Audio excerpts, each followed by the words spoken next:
Cordova, Alabama.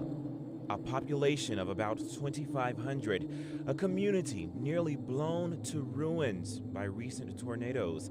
But not even hell's fury could blow away one of the long-told ghost stories of Cordova, the alleged accounts that happened along these railroad tracks. I know I've been told that story since I was little. Rob Greganis says it all began when his grandfather, J.G. Pounds, left town to visit family one Christmas Eve. He rode, the train to Barney Mining Camp that morning to see his brother. Granny and the kids stayed home. On his way back home is when things took a peculiar turn. He saw a pair of boots laying on the track, and he thought, well, that was strange. Well, when he got closer, he noticed that these boots were somebody. A man, actually, who had been beheaded. As the story goes, authorities arrived to the scene, examined the situation, and couldn't find any explanation. Rob's grandfather was a minister. Because of that, he later helped with the burial of the unidentified man.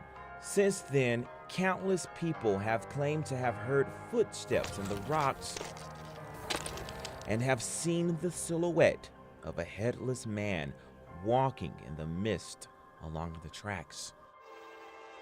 As for Rob, he's chosen to stay away from the haunted area. You know, I know the Bible says the spirit goes back to God who gave it. I don't know what part is left behind here. I know there's a lot of things unexplained.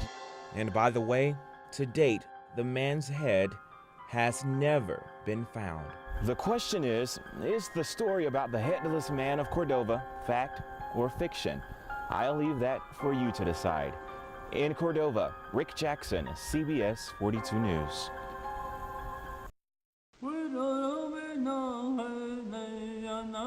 Is said to be one of the most significant Native American sites in the country.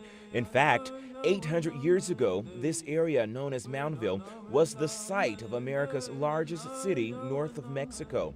But it's more than these facts that draws thousands of tourists into the city each year. You see, thousands of burials took place here throughout the archaeological park. Today, many claim to see and feel things that just aren't of the ordinary. I mean, you do get weird feelings here, and sometimes you do see some strange things, especially like when there's fog. Unusual sightings, vibes, and sounds. Some believe is an attempt to communicate from the dead. Do you ever still feel the spirit of your ancestors out here, or any other of the spirits still floating around? Mm-hmm, yeah. You can see the fog coming up off the river, and it travels across the site, and then you'll see it wrap around a mound almost as if it's alive. Jane Northcott says she's not afraid of the aura she's experienced from the area. She feels that it connects her to ancestors that have passed on before her. Well, I haven't seen anything, but I just feel a calmness and peacefulness here. So, Trail of Tears, Trail of Fears. Are spirits from deceased Native Americans actually apparent in this area among the mounds? I'll leave that for you to decide. In Moundville, Rick Jackson, CBS 42 News.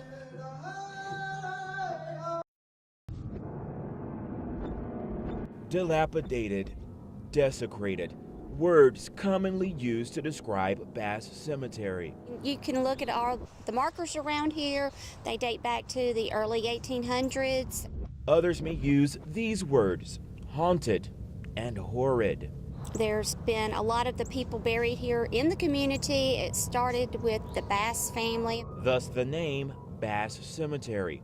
The graveyard that's located at the edge of Irondale's city limits is well over 2 centuries old.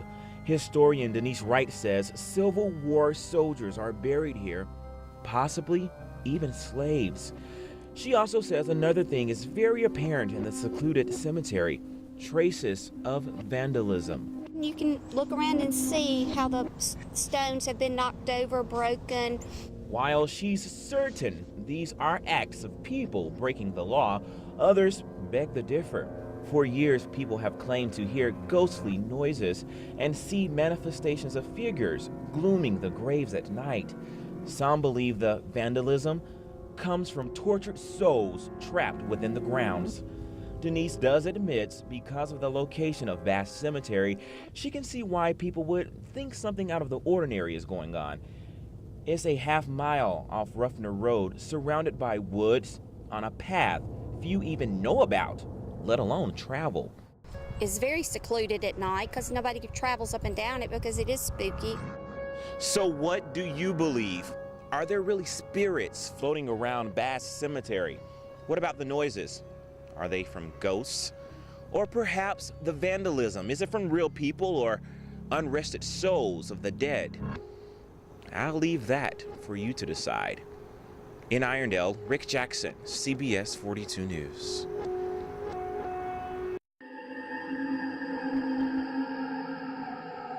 Ask just about anyone around these parts, and they'll tell you they've heard of Old Bryce Hospital. Ask at least half of those, and they'd likely say the place is haunted, or so they've heard. To me, there's not a doubt in my mind. Every time we went down there, we either hear door slams, we hear little kids playing, we hear screams.